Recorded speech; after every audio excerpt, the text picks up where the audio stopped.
ma seconde âme, afin que le siècle à venir de nos jeunes amours se puisse souvenir et que votre beauté que j'ai longtemps aimée ne se perde au tombeau par les ans consumés sans laisser quelques marques après elle de soi, je vous consacre ici le plus gaillard de moi, l'esprit de mon esprit, qui vous fera revivre ou longtemps ou jamais par l'âge de ce livre. Ceux qui liront les vers que j'ai chantés pour vous d'un style varié entre l'aigre et le doux selon les passions que vous m'avez données, vous tiendront pour déesse. Et tant plus les années en volant s'enfuiront, et plus votre beauté contre l'âge croîtra vieille en sa nouveauté. Ô ma belle Angevine, ô ma chère Marie, mon œil, mon cœur, mon sang, mon esprit et ma vie, dont la beauté me montre un droit chemin aux cieux. Je reçois tel plaisir quand je baise vos yeux, quand je languis dessus et quand je les regarde, que sans une frayeur qui la main me retarde, je me serais oxy. Qu'impuissant je ne puis vous montrer par effet combien vôtre je suis. Or, cela que je puis, je le veux ici faire. Je veux, en vous chantant vos louanges, parfaire et ne sentir jamais mon labeur engourdi, que tout l'ouvrage entier, pour vous, ne soit ourdi. Si j'étais un grand roi, pour éternel exemple de fidèle amitié, je bâtirais un temple dessus le bord de Loire. Et ce temple aurait nom le temple de Ronsard et de sa Marion. De marbre parien serait votre effigie, votre robe serait à plein fond élargie de plis recamés d'or,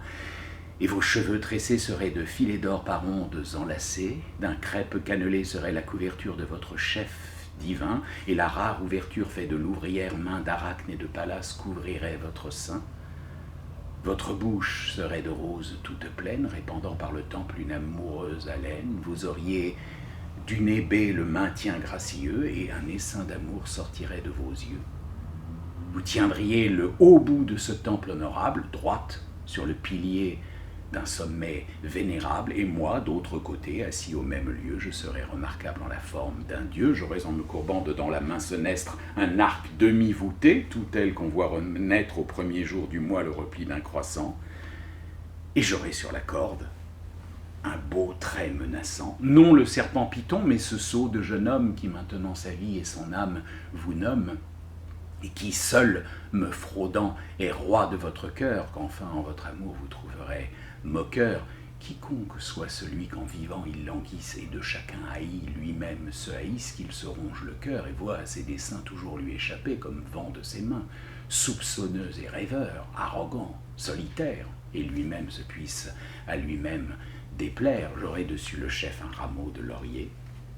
j'aurai dessus le flanc un beau poignard guerrier, mon épée serait d'or, et la belle poignée ressemblerait à l'or de ta tresse peignée. J'aurais un cistre d'or, et j'aurais tout auprès un carquois tout chargé de flammes et de traits. Ce temple,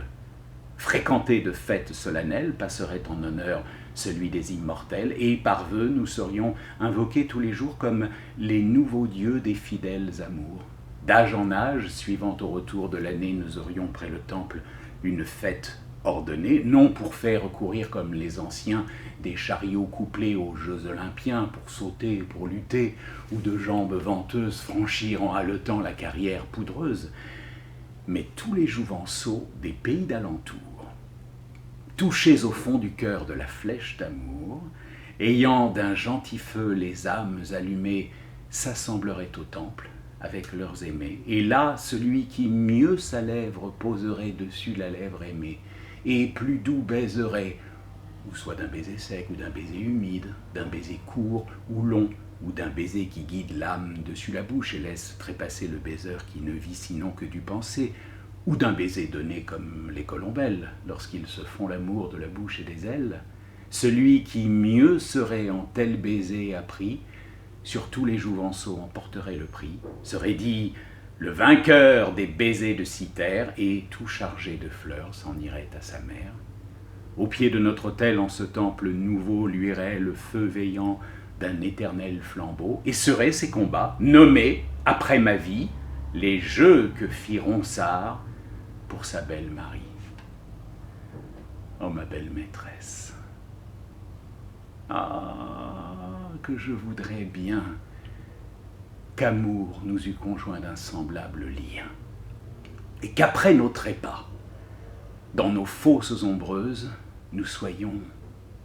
la chanson des bouches amoureuses. Que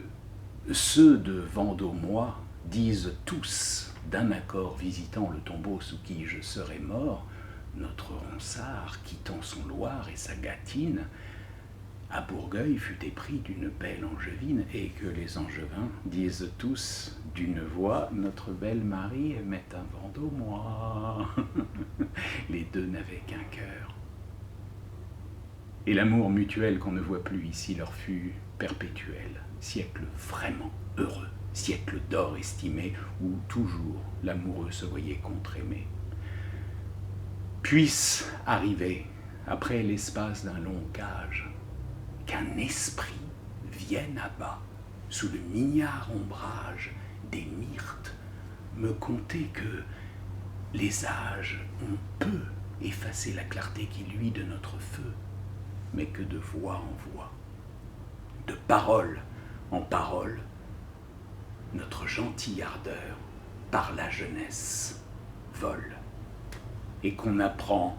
par cœur les vers et les chansons qu'amour chanta pour vous en diverses façons, et qu'on pense amoureux celui qui remémore votre nom et le mien, et nos tombes honore. Or,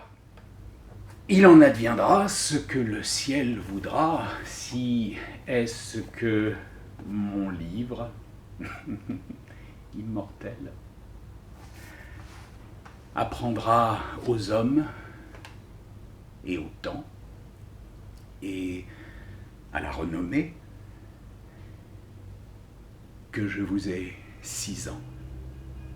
plus que mon cœur aimé.